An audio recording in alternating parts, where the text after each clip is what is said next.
Ads లేకుండా latest episodes చూడండి.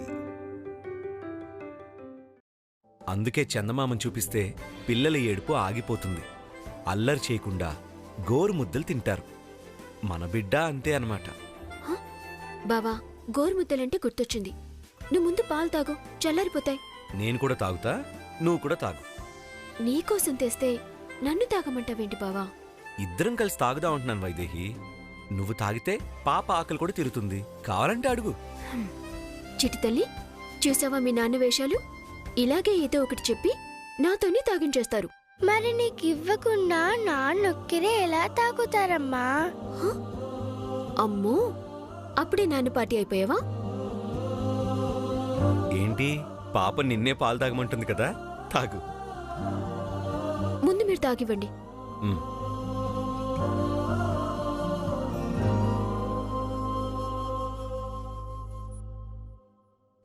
తాగు.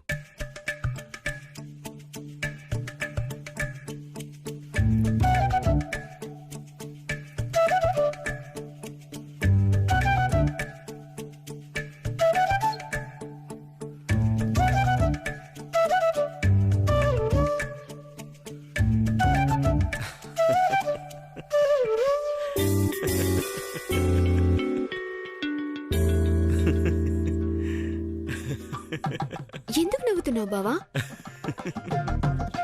బావా చెప్పు, ఎందుకు నవ్వుతున్నావు?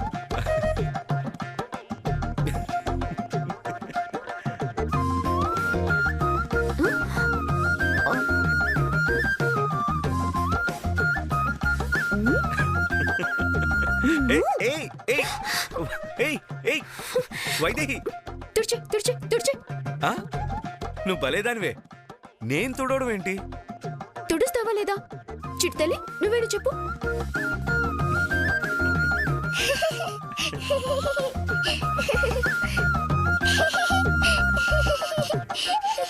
చిట్టి తల్లి, నువ్వు కూడా నన్ను ఏడిపిస్తుంటే నవ్వుతావేంటి? బావా, తుడుస్తావా లేదా? చెప్పు చిట్టి తల్లి.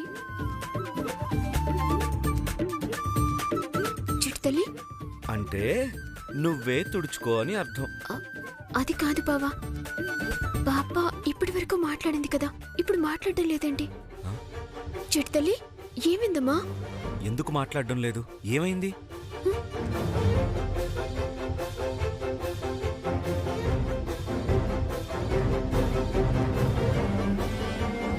బావా, లే బావా. హే, ఎక్కడికి వైదేహి? వెళ్దాం పద బావా. ఇక్కడే బావా, ఇక్కడే మాట్లాడింది. చిట్టి తల్లి, ఇప్పుడు మాట్లాడు.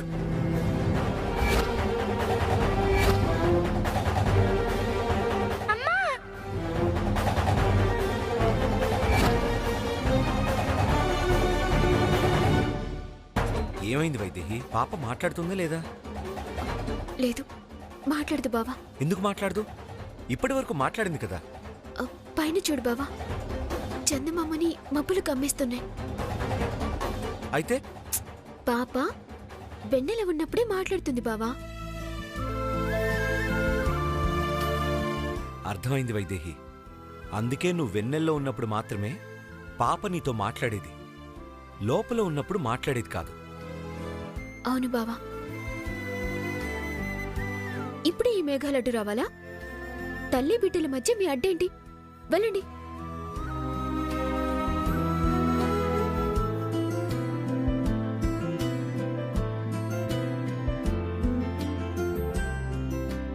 అమ్మా,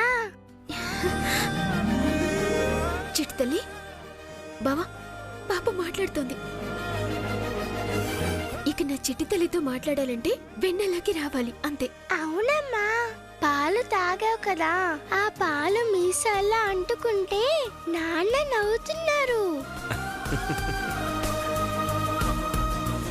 నువ్వెందుకు నవ్వుతున్నావు? పాప మీసాలు మిమ్మల్ని తీయమని చెప్తుంది కదా, తీయండి బావా. తుడు బావా. సరే.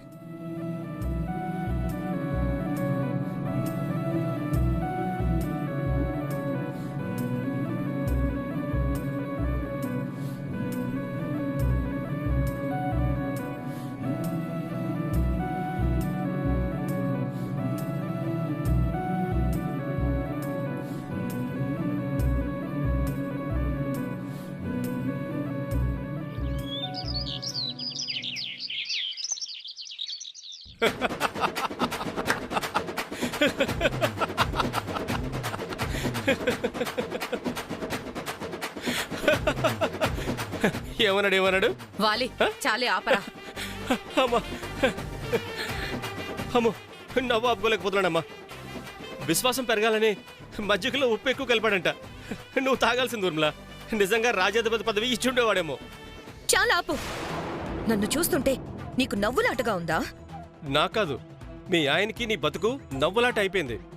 నువ్వు అధికారం కోసం అడుగుతుంటే నీతో ఆటలాడుకుంటున్నాడు మీ ఆయన. అయినా ఇది అడుక్కుంటే వచ్చేది కాదు, లాక్కుంటే వచ్చేదని మన ప్రయత్నాలు మనం చేస్తూనే ఉన్నాం కదా. మళ్ళీ ఎందుకు మీ ఆయన్ని అడుకుంటున్నాం? ఎప్పుడు నా గురించి ఆలోచించవు అని అంటూ ఉంటాడు కదా. ఆయన నా గురించి ఎంత ఆలోచిస్తున్నాడో తేలుద్దామని అడిగా. మీ ఆయన ఆలోచించేది వాళ్ళ తమ్ముడు గురించి, మరదల గురించి, వాళ్ళకి పుట్టబోయే బిడ్డ గురించి మాత్రమే. నీ గురించి మాత్రం కాదు. మొగుడు కాళ్ళొచ్చే కదా. ఇప్పుడు కొంగు కట్టేసుకుంటే తాను ఆడింది ఆట, పాడింది పాట అవుతుందని అనుకుంటుందమ్మా. కానీ కాళ్ళు పనిచేయనప్పుడే పట్టించుకోనివాడు ఇప్పుడు పట్టించుకుంటాడు అనుకోవడం భ్రమ. నాకంత ఆశలేం లేవు. ఇంకోసారి నన్నొక్క మాట అనకుండా నేను అడగాల్సింది అడిగా. దాని సంగతి వదిలేసి ఇప్పుడు మనం చేయాల్సిన దాని గురించి ఆలోచించండి. ఆలోచించాలి అంటే మనం అనుకున్నవన్నీ వాళ్ళకి ఎలా తెలిసిపోతున్నాయో ముందు అది తెలుసుకోవాలి. ఎలా తెలుసుకోవడం? మీ పెదనాన్న ఆత్మ సహాయం చేస్తుందని ఆ ఆత్మని బంధించాం. ఇప్పుడేమో కడుపులో బిడ్డ కాపాడింది అంటోంది. అసలు ఏం జరుగుతుందో ఏమీ అర్థం కావడం లేదు. అది తెలుసుకోవడానికే నేనొక ప్లాన్ చేశాను.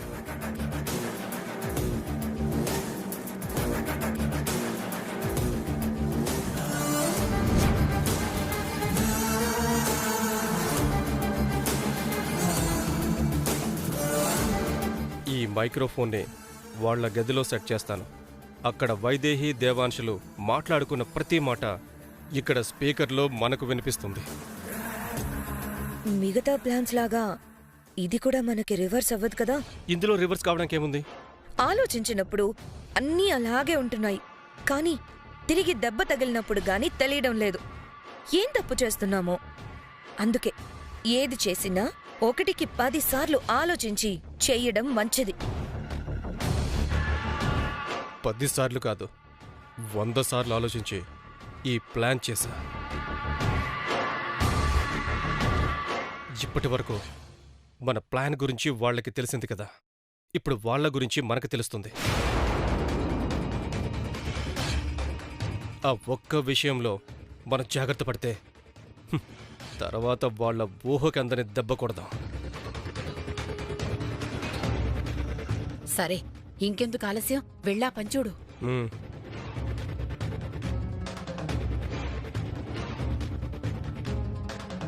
ఈ స్పీకర్లో వినండి. జాగ్రత్త. నువ్వు జాగ్రత్త.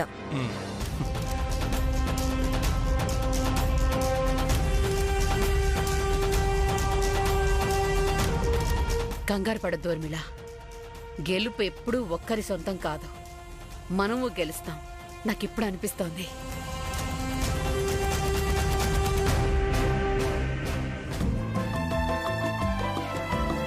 నువ్వెందుకమ్మా ఇవన్నీ చేస్తున్నావు? పనమ్మాయి చేస్తుంది కదా. పర్వాలేదమ్మమ్మా. అయినా ఈ పాలు నాకోసం కాదు, బావకి. ఏదో పనుందని బయటికి వెళ్తున్నారు. పనిలో పడితే తిండి గురించి మర్చిపోతారు. అందుకే ఈ పాలైనా ఇద్దామని.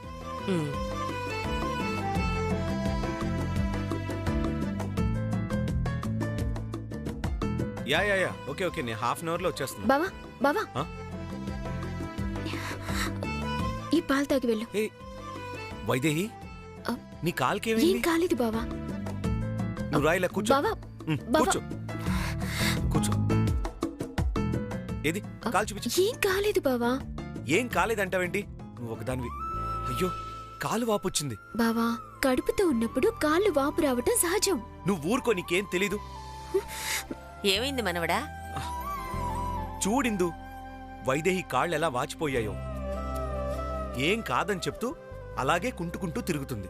ఇప్పుడు ఇలా కాలు వాపు రావటం సహజమే కదమ్మమ్మా. చెప్తే వినటం లేదు చూడు. అవును మనవడా, కొంచెం నూనె రాసి వేడినీళ్లతో కాపడం పెడితే అది తగ్గిపోతుంది. అప్పుడు ఆ పనన్నా చెయ్యాలి కదా. లక్ష్మమ్మ, నూనె వేడి నీళ్ళు తీసుకురా. సరే, ఆ పని లక్ష్మమ్మ చేస్తుంది గాని నువ్వెక్కడికో బయలుదేరినట్టున్నావు కదా, వెళ్ళిరా. వైదేహికి ఇలా ఉంటే నేనెక్కడికి వెళ్తానమ్మా? లక్ష్మమ్మ, తొందరగా తీసుకురా. బావా, ఏం కాదు బావా, నేను చూసుకుంటాను, నువ్వెళ్ళు. నువ్వు అలాగే అంటావు. అందరి గురించి ఆలోచిస్తావు గాని నీ గురించి మాత్రం ఏం పట్టించుకో. దేవాంశ్, నువ్వు చేయడమేంటి నాన్నా? లక్ష్మమ్మ రాస్తుందని చెప్తున్నాను కదా. నేను రాస్తే ఏమవుతుందమ్మా? ఓహో, వైదేహి కాళ్ళు పట్టుకుంటున్నానా? తను ఇంటి వారసత్వాన్ని, నాన్న ఆశల్ని తన కడుపులో మోస్తున్న దేవతమ్మ. తన పాదం పట్టుకోవడం అంటే అదృష్టంలా భావించాలి. అయినా వైదేహి బాగోగులు చూడడం నా బాధ్యత. వైదేహి, నువ్వు గదిలోకి పద, వేడినీళ్ళు తీసుకుని వస్తాను. వైదేహి, వెళ్ళమన్నాను కదా, ఇంకా ఇక్కడే కూర్చున్నావేంటి? వెళ్తున్నాను బావా. వెళ్ళు తొందరగా, నేను ఎప్పుడూ వస్తా. వెళ్ళమ్మా.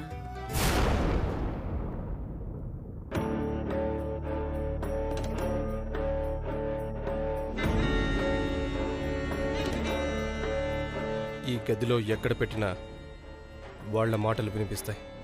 కనిపించిన చోట ఎక్కడో జాగ్రత్తగా పెట్టాలి. యా, ఇది కరెక్ట్.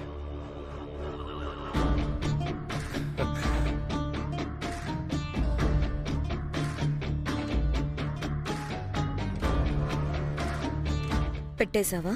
పెట్టేశా. పని చేస్తుందో లేదో ఒక్కసారి చూసుకోవాలి. మైకి కొంచెం దూరంగా వెళ్ళి మాట్లాడతా. ఫోన్లో కాదు, స్పీకర్లో విని చెప్పు. సరే, అత్తయ్య పెట్టండి.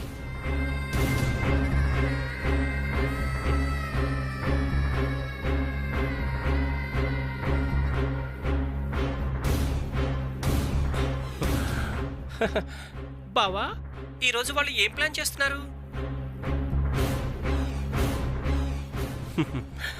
ఏం ప్లాన్ చేస్తాయంటే మనకి ముందే తెలిసిపోతుంది కదా.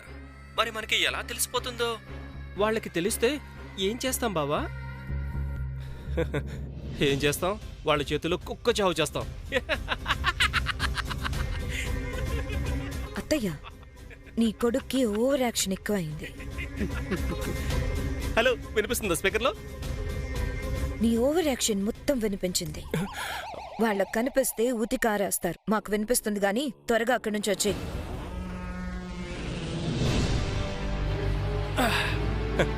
మనం దొరకడమా? ఛాన్సే లేదు. ఇక్కడ నేను మైక్రోఫోన్ పెట్టిన సంగతి వాళ్ళకి తెలియదు. మొత్తం మాట్లాడుకుంటారు. అక్కడంతా మనం స్పీకర్లో వింటాం. ఈ దెబ్బకి మన ప్లాన్లు వాళ్ళకి ఎలా తెలిసిపోతున్నాయో తెలిసిపోతుంది.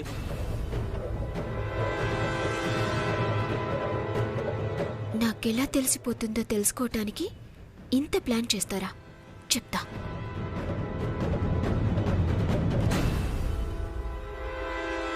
బావా, తొందరగా రా.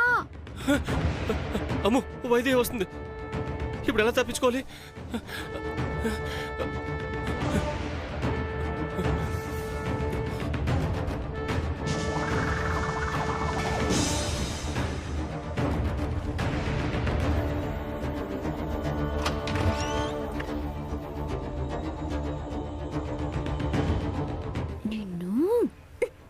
దొరికేవుగా, చెప్తాను సంగతి.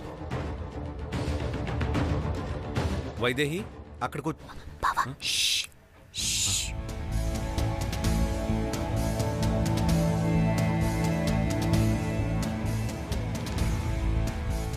వాళ్ళ ప్లాన్లు మనకి ఎలా తెలిసిపోతున్నాయో తెలుసుకోవటం కోసమే ఈ ప్లాన్. ఇకపై మనం గదిలో ఏ మూల నుంచి మాట్లాడినా వాళ్ళకి తెలిసిపోతుందంట. ఏంటి, ఏమి మాట్లాడుకోవడం లేదు? అర్థమైంది వైదేహి. మంచి గుణపాఠం ఇస్తాను చూడు. సరే. అవును వైదేహి, ఈ బ్యాగ్ ఏంటి ఇక్కడే పెట్టావు? బావా, అది బావా, దుమ్ము ధూళి ఉంటే అన్నీ దులిపేసి ఈ బ్యాగ్లో పెట్టాను. ఓ, అవునా, కంపు కొడుతుంది. ఈ బ్యాగ్ మూసేద్దాం. బ్యాగ్ మూసేస్తారా?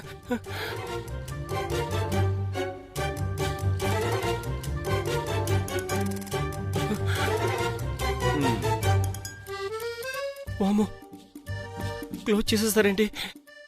వీళ్ళ మాటలు వినడానికి వచ్చి ఊపిరాడకపోయేలా ఉన్నాను. అంజీ వచ్చాక అంజీతో చెప్తే తనే ఇది బయటపడేస్తాడు. రా, నువ్వు కూర్చో. కూర్చో వైదేహి. కాళ్ళు వాచాయి కదా, కాపడం పెడతాను. పెళ్ళాం కాళ్ళు పడుతున్నాడు చూడు. అసలు విషయం ఎప్పుడు మాట్లాడతారో ఏంటో. మాటలు వినిపిస్తున్నాయి కదత్తయ్యా, అది చాలు. ఏదో ఒక టైంలో మాట్లాడుకుంటారు గాని మనం జాగ్రత్తగా వింటూ ఉండాలి.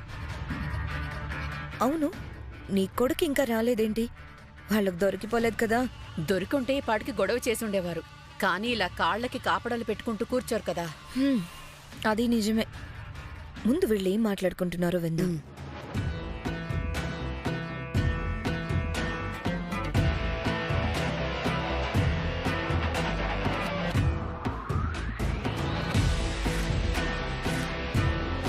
అవును వైదేహి, ఈరోజు మనకి ఏం జరగబోతుందో తెలుసుకోలేదు కదా నువ్వు? లేదు బావా, ఇంకా టైం ఉంది కదా అని. ఏంటి టైం ఉండేది? తెల్లవారుగానే వాళ్ళు ప్లాన్లు వేయడం మొదలు పెడతారు. అవేంటో తెలుసుకోకపోతే ప్రమాదంలో పడతాం. తొందరగా తెలుసుకుంటేనే కదా వాటిని తిప్పి కొట్టగలుగుతాం. కొడతారు. ఇప్పుడు మీరెలా తెలుసుకుంటున్నారో తెలిస్తే మేము చావు దెబ్బ కొడతాం. వైదేహి, అయినా అదేం పెద్ద పని కాదు కదా. అంటే బావా, రోజు నువ్వే ఆ లేపనం చేసిస్తావు కదా. అది నా పెదాలకి రాసుకుంటేనే కదా ఏం జరగబోతుందో నాకు తెలుస్తుంది. ఇదన్నమాట సంగతి. ఏదో రాసుకుంటున్నారు వీళ్ళు పెదాలకి. ఇంతకీ ఏంటది ఊర్మిళ? కొంచెం ఆగి వినండి అత్తయ్య, అది కూడా ఏంటో తెలిసిపోతుంది. అవును కదా. ఆ లేపనం చేయడం పెద్ద కష్టమేం కాదు కదా వైదేహి. ఆ గుళ్ళో సాధు ఎలా కలపాలో చెప్పారు కదా. విభూదిలో తెల్లటి తైలం కొంచెం కలిపితే చాలు. ఉండు, నేను తీసుకొస్తాను. సరే బావా.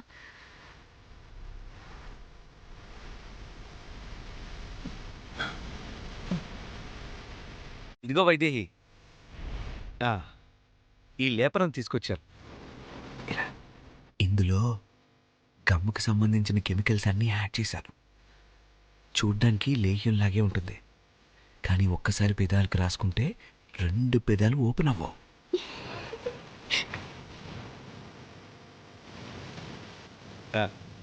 ఇదిగో వైదేహి, ఈ లేహ్యం పూసుకొని ఈరోజు వాళ్ళు ఏం చేయబోతున్నారో చెప్పేయచ్చు.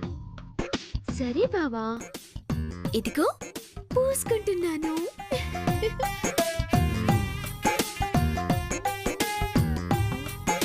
అవును బావా, ఇది ఎవరు పూసుకున్నా వాళ్ళకేం జరగబోతుందో తెలిసిపోతుందా?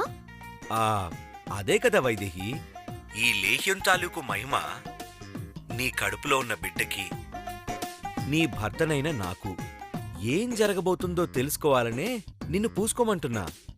ఇక మీదట మీరు తెలుసుకోవడం కాదు, ఆ లేహ్యం పూసుకుని మీరేం చేయబోతున్నారో మేము తెలుసుకుంటాం. సరే బావా, నువ్వేదో పనుందని వెళ్తానన్నావు కదా, నువ్వెళ్ళు. నేను హాల్లో కూర్చొనుంటాను. అమ్మమ్మ అత్తయ్య ఉంటారు కదా. మరి లేహ్యం? నేను రాసుకున్నాను కదా, మిగిలింది ఇక్కడే ఉండని. అది పెదాలకి రాసుకోవాలని, రాసుకుంటే జరగబోయేది తెలుస్తుందని ఎవ్వరికీ తెలియదు కదా. పద. ఓకే, ఇక్కడ మిర్రర్ ముందు పెడతాను.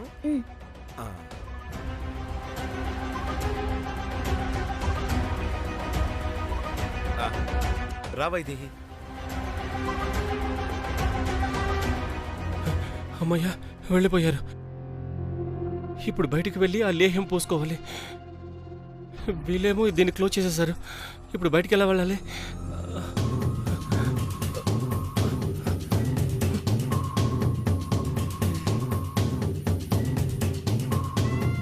వాళ్ళిప్పుడు బయటకెళ్లారు. మనం వెళ్ళి ఆ లైహ్యం తెచ్చుకుందాం పదా. వాళ్ళేం చేస్తున్నారో మనము తెలుసుకోవచ్చు. పదండి. హ్మ్.